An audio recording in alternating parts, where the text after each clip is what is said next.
How Coca-Cola is fooling people by selling a tonic as a drink. The medicinal origins of Coca-Cola, 1886. In 1886, Atlanta pharmacist Dr. John Stith Pemberton brewed a fizzy new concoction that he pitched as a medicinal brain tonic. Early ads proclaimed it contained the valuable tonic and nerve stimulant properties of the coca plant and cola nuts.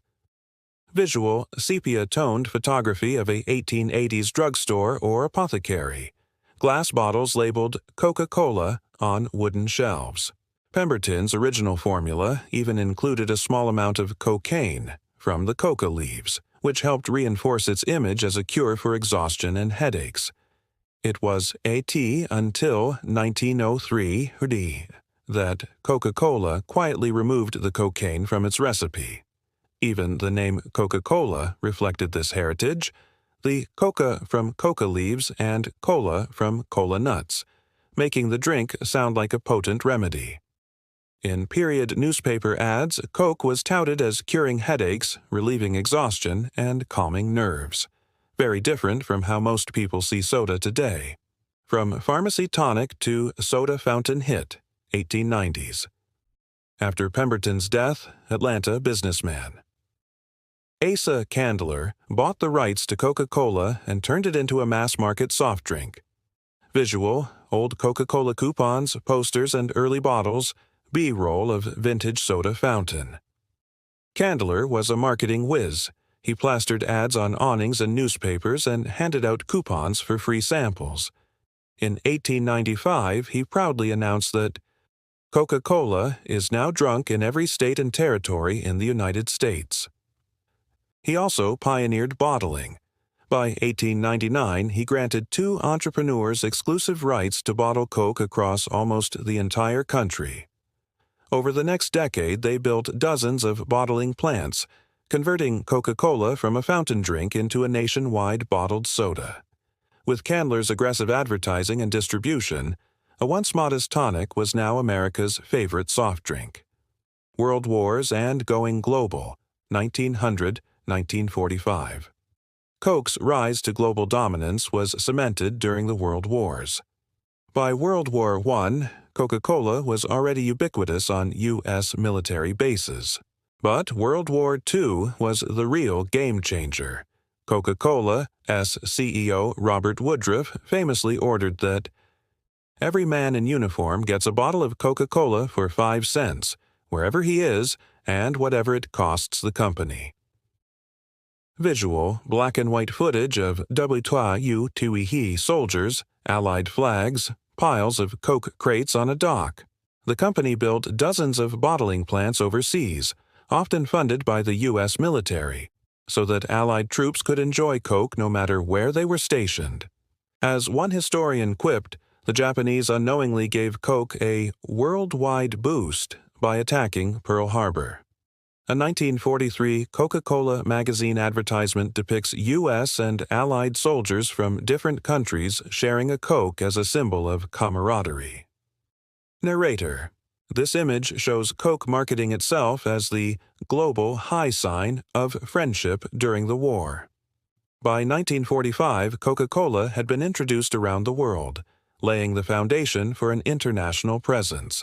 In fact, today the Coca-Cola Company sells and distributes its drinks through local bottlers in over 200 countries. A footprint that began with those wartime campaigns. Coca-Cola's modern scale and profits. In the 21st century, Coca-Cola is a financial powerhouse. Visual, modern city skyline, stock exchange, Coca-Cola headquarters. For the full year 2024, the Coca-Cola Company reported net revenues of about $47.1 billion. Its net income for 2024 was roughly $10.6 billion. Coke's market capitalization, $299 billion, dwarfs that of its rival PepsiCo, $205 billion. Globally, Coca-Cola remains the one soda. In 2024, Coca-Cola Classic was the world's top-selling non-alcoholic drink, with Pepsi Cola in second place. The company now manages dozens of sparkling Coca-Cola and fruit brands and hundreds of still beverages, and its products reach billions of consumers in every region. B-roll, montage of Coke bottles, jug cans in various countries, product lines on store shelves. Health consequences of soda consumption. But there's a dark side to this sweet success. Health authorities warn that regular soda drinking has serious risks. According to the U.S. Centers for Disease Control and Prevention, sugar-sweetened beverages, like regular Coca-Cola, are linked to weight gain, obesity, type 2 diabetes, heart disease, fatty liver, kidney disease, tooth decay, and gout. Visual, time-lapse of a can of Coke dissolving a tooth, X-ray of a decaying tooth, a graph showing diabetes rates rising. Just one Coke can, 39g added sugar, causes blood sugar levels to spike within 20 minutes, provoking a burst of insulin. Later, the sugar crash can leave a person sluggish. Its caffeine also hits the brain, stimulating dopamine in a way that some writers compare to a mild, drug-like addiction. Over months or years, the calories and caffeine add up. Regularly downing Coke can raise blood pressure and contribute to obesity and diabetes. In the real world, these risks are playing out. For example, Mexico has long been one of the world's largest Coke markets. On average, each Mexican drinks about 160 liters of Coca-Cola per year. In some communities, like Chiapas, Coke is easier to find than clean water, and many people even drink it instead of milk. Doctors there now describe a catastrophic epidemic of diabetes and obesity, calling Coke consumption a major driver of public health crises. Visual, small children drinking from soda fountains, Mexico City billboard with a Coke ad, public health chart. In response, Mexico implemented a sugary drink tax and banned soda sales in many schools, exactly the kind of measures the World Health Organization recommends to lower obesity and diabetes worldwide. Peers and healthier alternatives. Coca-Cola isn't the only player in this story. Its chief rival, PepsiCo, operates similarly large beverage lines and also owns many snack brands. Both companies dominate hundreds of global drink brands. Visual, a split screen of Coca-Cola and Pepsi logos. Pepsi vending machine. Unlike Coke's Tonic origins, Pepsi has diversified. In 2025, PepsiCo acquired Poppi, a prebiotic soda made with apple cider vinegar, fruit juice, and just 5 grams of sugar per can, marketing it as a better-for-you, functional soda. Meanwhile, a wave of smaller, natural drink brands has emerged. For instance, Zevia sells cola beverages sweetened entirely with plant-based stevia. They proudly advertise 0 sugar, 0 calories, and no artificial dyes. Other organic soda brands, like Blue Sky or Hansen's, use cane sugar or real fruit juice. B-roll, people drinking Zevia, plant-based labels, organic juice stand. These brands appeal to health-conscious consumers, but experts caution that any liquid sugar contributes to health problems. Still, the trend is clear.